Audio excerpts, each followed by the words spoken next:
Hello বন্ধুগণ, আমি শিবরঞ্জনী চলে এসেছি নতুন একটি রান্নার ব্লগিং ভিডিও নিয়ে। আজকে আমি রান্না করবো হচ্ছে চিকেন চাপ। তোমাদের সাথে সেটাই শেয়ার করব। এটা আমি ওভারনাইট আদা রসুন পেস্ট আর ভিনিগার আর একটু সাদা তেল দিয়ে ম্যারিনেট করে রেখে দিয়েছিলাম। ওভারনাইট রেখেছিলাম কেন তোমরা চিকেনের পিসগুলো দেখে বুঝতেই পারছো যে কতটা বড় লেগ পিসগুলো, 32 লেগ পিস আনা হয়েছিল। তো এর মধ্যে আমি দিয়ে দিয়েছি টক দই, সর্ষে পোস্ত বাটা, কাজু বাটা, কিশমিশ বাটা আর হচ্ছে পেঁয়াজ বাটা। এবার দিয়ে দেবো হচ্ছে সানরাইজ গুঁড়ো গরম মশলা, আর হচ্ছে দেবো হচ্ছে আমার কাছে বিরিয়ানির মশলা, আমি বাড়িতে বানাই, সেই বিরিয়ানির মশলা পুরোটা দিয়ে দেবো। আর বেশ অনেকটা পরিমাণেই দিয়ে দেবো, কারণ যেহেতু অনেকগুলো আমার লেগ পিস প্রায় 6খানা ছিল আর বেশ অনেকটা বড় ছিল, তাই আমাকে অনেকটা পরিমাণ মশলাই করতে হবে, নয়তো মশলাগুলো ঢুকবে না।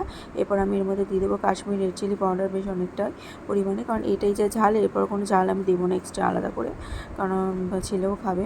আর আমি আলাদা করে গোলমরিচ গুঁড়োর মধ্যে দিই নি, কেননা যেহেতু বিরিয়ানি মশলার মধ্যে সব রকম মশলাই অ্যাড করা থাকে, তাই। এরপর দিয়ে দেবো হচ্ছে ঘি আর একটু কিছুটা সাদা তেল দিয়ে ভালো করে এটাকে অনেকক্ষণ ধরে ম্যারিনেট করতে হবে, যাতে প্রত্যেকটার মধ্যে চিকেনের লেগ পিসগুলোর মধ্যে পুরো মশলাটা ঢুকে আমি 5 মিনিট মতো এটাকে রেখে দেবো। তারপরে আমি চলে যাবো রান্নাতে। কড়াইতে সাদা তেল নিয়ে নিয়েছি আমি আমার মতো করে, তোমরা তোমাদের মতো করে সাদা তেল নিয়ে নিও। আর পুরো চিকেনের লেগ পিসগুলোকে আমি ওইভাবে সাজিয়ে দিলাম, দিয়ে এবার ওপর থেকে পুরো মশলাটা ঝোলটা আমি পুরোটাই ওর মধ্যে দিয়ে দেবো। দিয়ে তারপরে এই রান্নাটাতে বেশি হাত চালাবার দরকার নেই, খুন্তি নাড়াবার দরকার নেই, এটা নিজে থেকে আস্তে আস্তে হয়ে যাবে।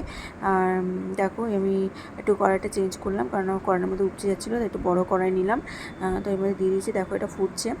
তো মাঝে মাঝে এসে একটুখানি হাতে নাড়িয়ে দিতে হবে। আর একটুখানি আমি সামান্য চিনি আর একটুখানি লবণ দিয়ে দিলাম, আমার আন্দাজ পরিমাণ মতো চিনি আর লবণ দিয়ে দিলাম। এবার আমি আস্তে আস্তে এটাকে কষাতে থাকবো। বেশ দেখো 10 মিনিট পরে এসে দেখলাম যে এরকম অবস্থা হয়েছে।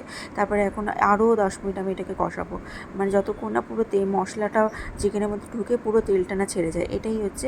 এবার আমি একদম শেষের দিকটাতে, মানে প্রায় হওয়ার কিছু 10 মিনিট আগে আমি ওর মধ্যে একটুখানি গোলাপ জল আর কেওড়া জল দিয়ে দিলাম, কারণ এই চিকেন চাপে একটু বিরিয়ানির গন্ধটা না হলে ঠিক ভালো লাগে না, তাই সেই কারণে আমি ওটা দিয়ে দিলাম।